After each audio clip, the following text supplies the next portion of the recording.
You know the whole chicken versus egg scenario where most people can't really decide whether they think the chicken came first in history or the egg came first? Well, when it comes to the all-new 2024 Alfa Romeo Tonale and its rebadged sibling, the Dodge Hornet, which I drove earlier this year, we know which one's the chicken and we know it came first. That would be this beautiful green Alfa Romeo Tonale right behind me. And now, having driven both vehicles, I can confidently say that the features and the package you got on the Dodge version, all the things that made it such a great new vehicle for that brand after 10 years of not having anything new, make this also an excellent new addition to the lineup that has also not seen anything new in about 6 years or so. Let's take a closer look at what makes the Alfa Romeo a beautiful and really competitive small plug-in hybrid crossover.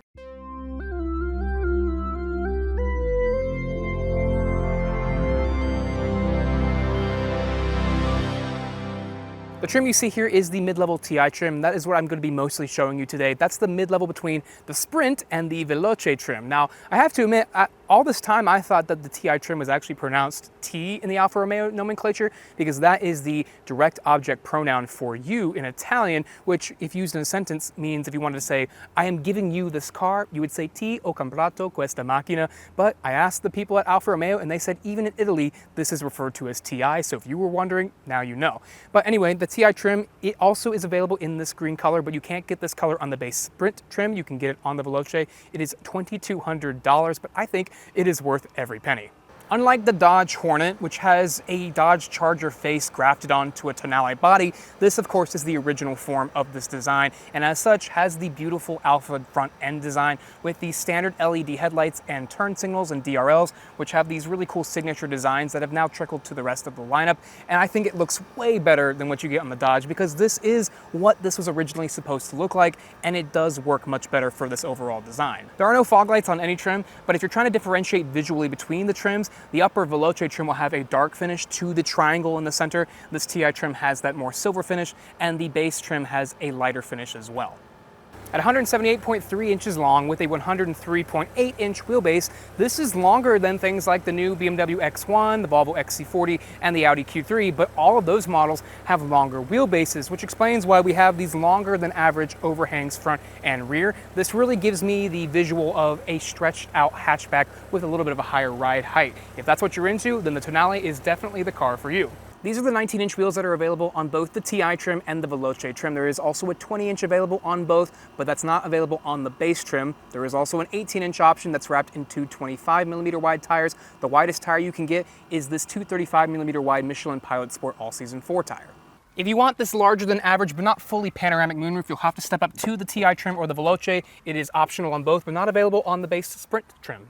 The rear end is clean and elegant, but it's not as boxy or upright as something like a Volvo XC40 or an Audi Q3, but it does have a unique look to it all to its own. And these standard LED light bars have these really cool accents, or I guess the intricate design to how the accent line is drawn. I do like the way that looks. We have a rear wiper standard, which is great, but there's no exposed exhaust down below unless you get the Veloce trim, which has available sport exhaust tips and adaptive dampers, neither of which are available on TI or Sprint trims. This model also has rear parking sensors, which aren't standard on either trim. You have to get a package to get them. That also throws in parking sensors up front. The Tonale has a pretty long list of standard active safety features, including adaptive cruise control, automatic emergency braking with cyclist and pedestrian detection, a driver attention monitor, traffic sign recognition, lane departure warning with lane keeping assist, rear cross traffic alert, a blind spot monitor with intervention, and a rear seat reminder. Optional equipment includes a 360-degree surround view camera, an automated parking system, as well as their active drive assist, which is basically enhanced lane tracing assist, and a gap maintenance system. Unlike the Dodge version, the Alfa is strictly a plug-in hybrid, meaning we have a 1.3-liter turbocharged four-cylinder paired with a rear electric motor, neither of which are actually physically connected, and then a 15.5 kilowatt-hour CATL battery pack. The engine produces about 180 horsepower, the electric motor in the back about 121. Total combined output is 285 horsepower and 347 pound-feet of torque, giving this an estimated 5.6 second 0 to 60 time. This system makes the Tonale an all-wheel drive vehicle. However, if you want to make it rear-wheel drive only, you can drive in electric only mode, which will give you about 30 miles of range thanks to that battery pack, but total mileage from the entire hybrid system is 320 miles because we have an 11.2 gallon fuel tank.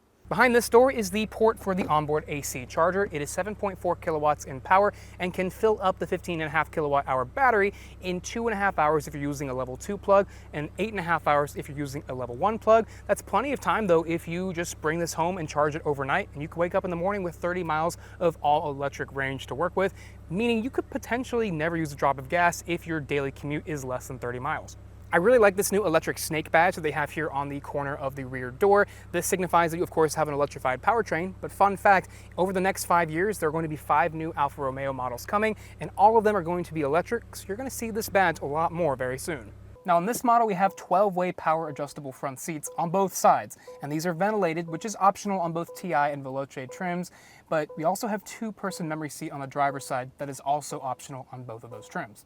I would say in terms of headroom, I've got plenty left at my height, but if you're taller than me, you might start to get a little bit cramped because I only have maybe 2 or 3 inches of headroom left with the headliner here.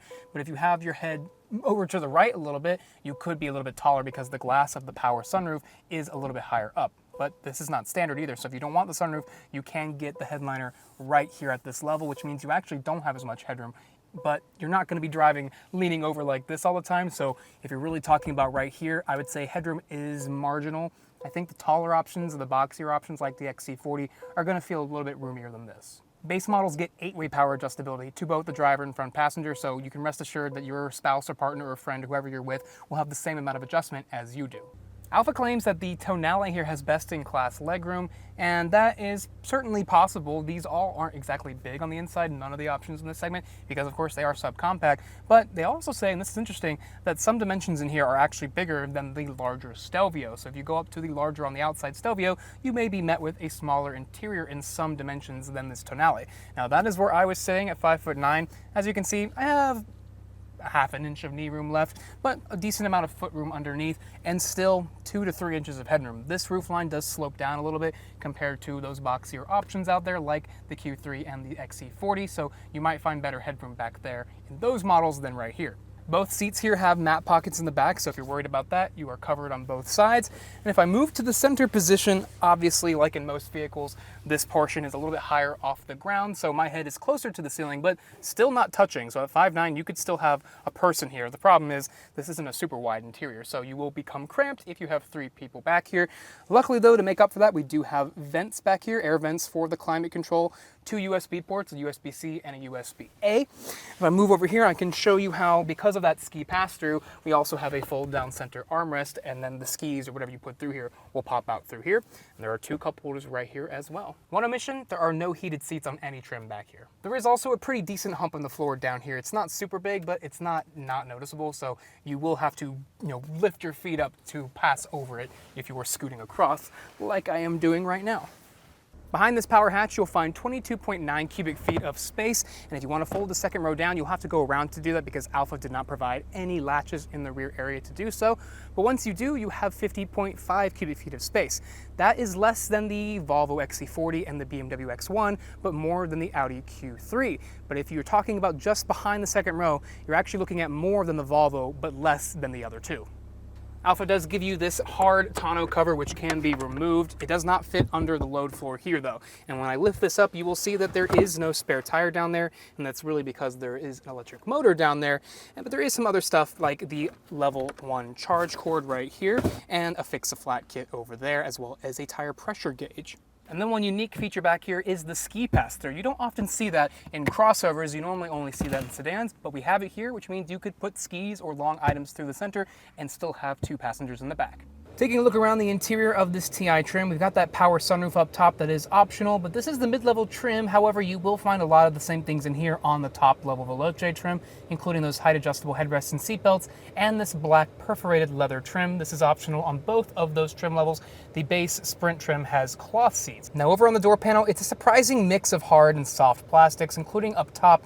That top portion you see up here, that is hard plastic.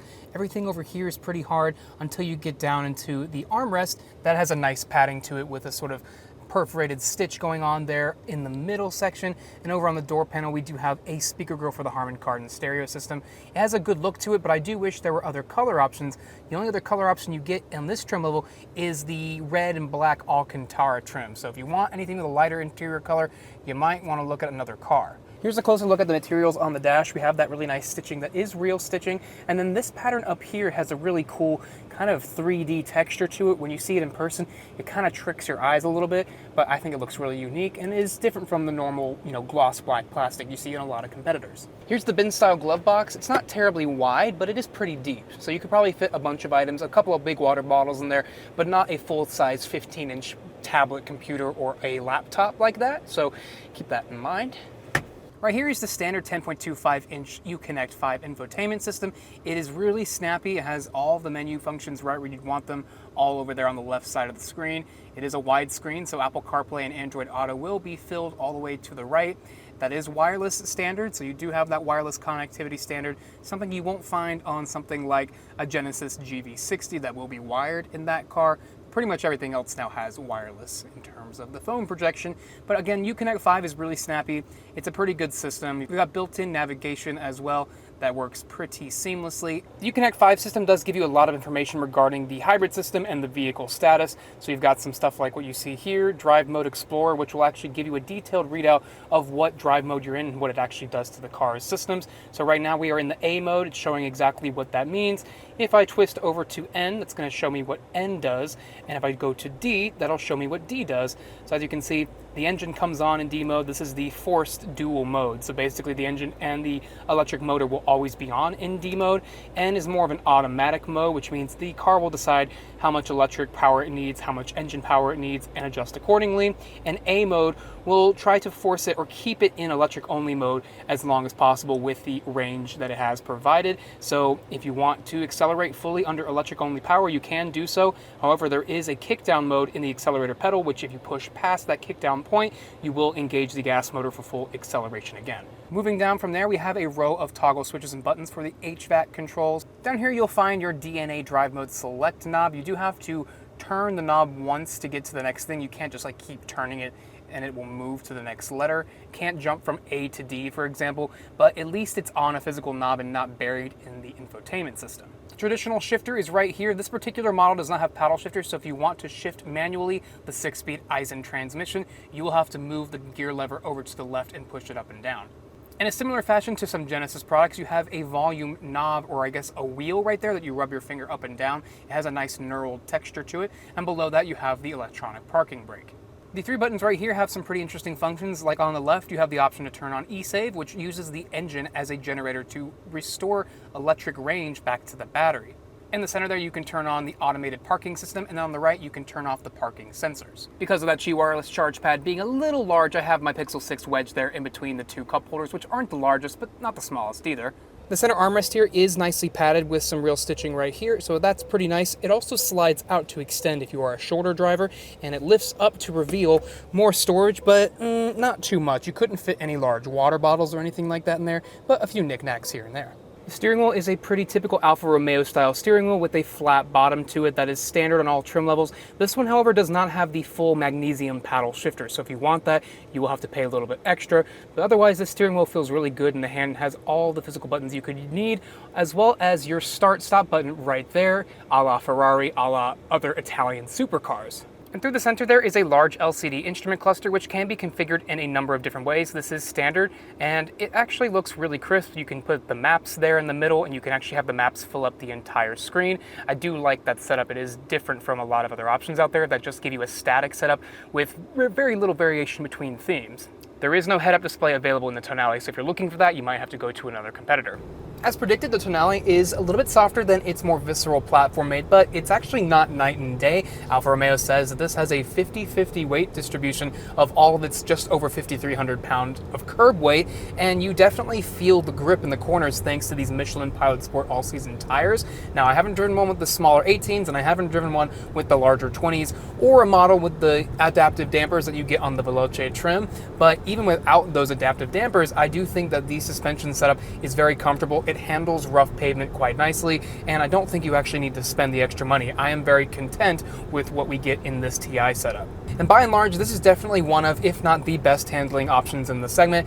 I would say this is at the high end of the segment in terms of handling dynamics and ability, and then something like the Lexus UX and the Audi Q3 would be down at the lower end of that spectrum. Now, the Lexus UX is an improvement, especially if you get the F-Sport handling model that I tested. If you're curious to see about that, definitely go check out my video. That car was definitely better than a regular UX, but it is nothing compared to how well this drives, because again, this is an Alfa Romeo at the end of the day, so of course they made sure it drove with sporty intentions and a very dynamic and tossable feel, and it doesn't actually feel as heavy as the numbers would suggest. If you put it in the A driving mode, you're going to get all electric driving from just the rear wheels, so if you accelerate through a corner in that mode, sure, the acceleration is not going to be as forceful because you're just using that tiny 121 horsepower motor, but it definitely has that rear-wheel drive dynamic that a lot of the other options out there do not have.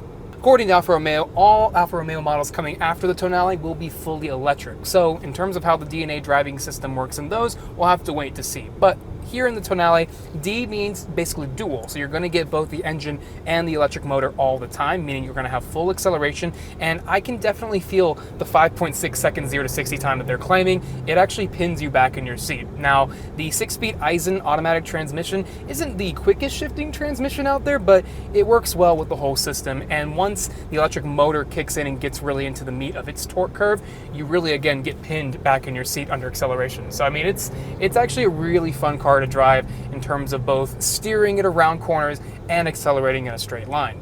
Now, like I said, if you are in the A drive mode, you will be getting full electricity only from the rear wheels, meaning no power is going to go to the front wheels unless you push the accelerator pedal past the kickdown point. So yes, there is a physical point in the accelerator pedal where if you push past that, the engine will turn on and bypass the A drive mode.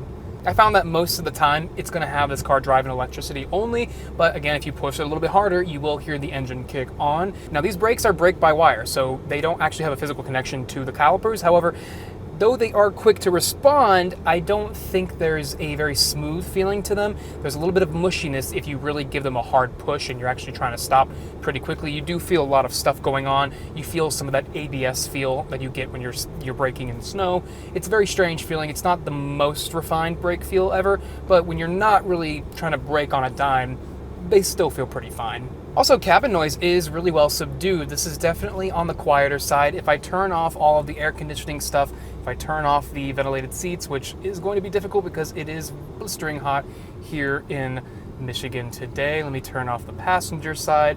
It gets really quiet in here. I mean, this is one of the quieter options, and surprisingly, we don't have super wide tires here. These are 235s on this model, so road noise, it's there, but it's not quite as loud as something with 245s or 255s, which you won't find much of, if any, in this segment, but there are other options out there in the world that do have wider tires, and you will hear more of the road there. But even with 235s, this thing handles really well. Grip is very palpable. The Tonale is a really interesting proposition in the subcompact luxury crossover segment. It does give you the best of both worlds of a plug-in hybrid system and 320 miles of total range, but there really aren't any other plug-in hybrid competitors, only fully electric competitors like the Volvo XC40 and C40 Recharge and the Audi Q4 e-tron. Those are going to be about the same price, if not more, depending on how you option them up, but they're not going to have as much total driving range. So if that is the thing you're considering, the Alfa Romeo is a really cool option. The only problem is it's priced pretty high, actually. So if you want to get a base model,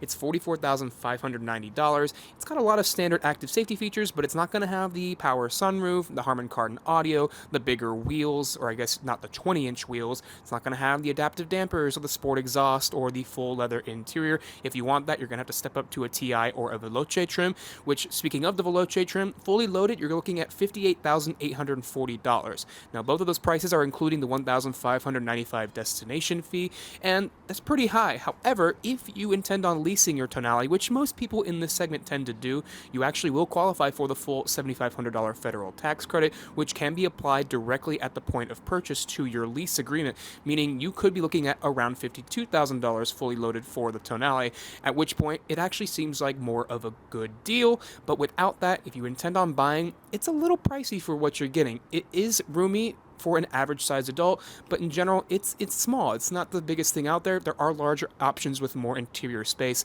with more headroom, things like that. So you really have to figure out what is right for you, which one do you need. I think the Tonale is a great new model for Alfa, and I think it will do well for them, for people who want that Italian sexy design in a small package with really good technology on the inside. Make sure to follow us on all of our social media channels. We also have the Auto Buyer's Guide podcast channel and the EV Buyer's Guide channel, as well as the Alex on Auto's website for all your written reviews.